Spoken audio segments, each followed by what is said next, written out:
Welcome to Rannkly, your trusted partner for managing your business's online presence.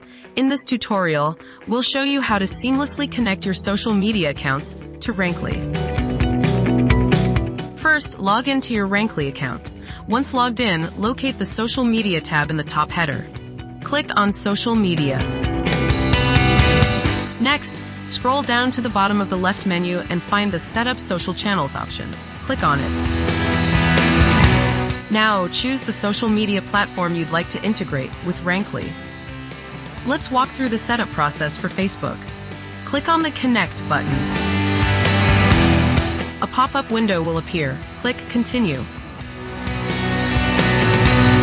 Click Continue as Vishnu Sharma.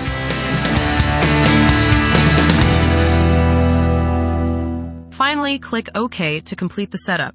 Your Facebook account is now linked with Rannkly.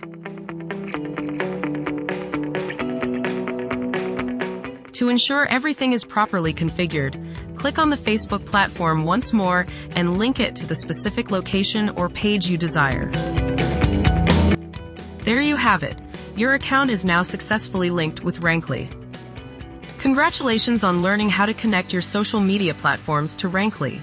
Now you can effortlessly manage your online presence all in one place.